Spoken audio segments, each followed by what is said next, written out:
This is the Kitchen Table War Story Series, ground zero for the legendary tales of the mineral space.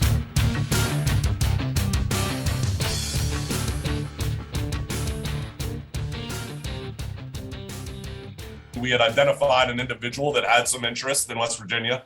Get a cell phone number, call him. He answers, yeah, whatever. We're doing business, and start to look into the guy. And he had a state of West Virginia inmate profile.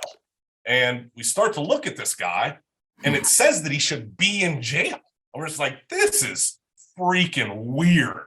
Okay, super weird. So he's, transacting this and that. And it comes to the point where we have to go down and meet. He wasn't too far from Pittsburgh. And basically the full circle story is that he had given his cell phone to a trusted friend before he went to jail. His friend was answering his calls and pretending to be him, okay?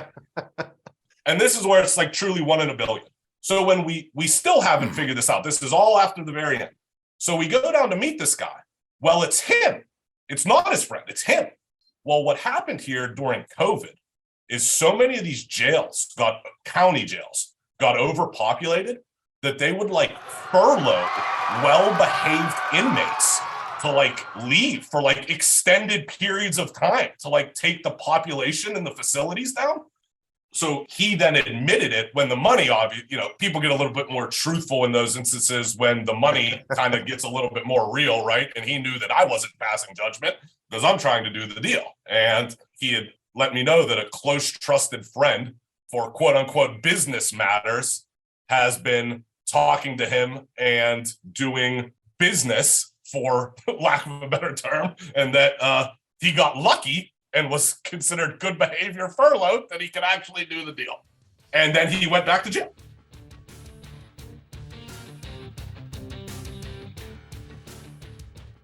We were doing some title work, identified another guy that had an interest in West Virginia. He was in a state correctional facility in Ohio. I got his inmate number, sent him, did the whole thing, corresponding through prison, and came to a deal. And we had to learn the protocols of the prison of how you had to correspond with each other. It was all letters. We never even spoke with him on the phone. And we basically coordinated this deal start to finish through legal documents in the mail.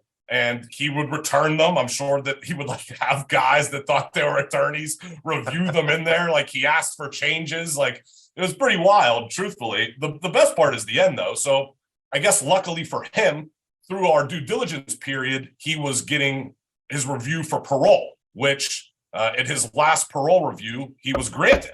So for the closing, when we had to give him the deed and get paid, he was at a halfway house somewhere in Ohio, and he asked that we send the deed for execution to the halfway house. We send it down to the halfway house, we get the deed back, and we get a call the next day, and it says, hey, I'm not at the halfway house anymore. Can you send the check to Sue's Motor Lodge in, somewhere in southeastern Ohio? Well, lo and behold, this guy, after he knew the money was coming, went on the run from the halfway house, and he was hiding out.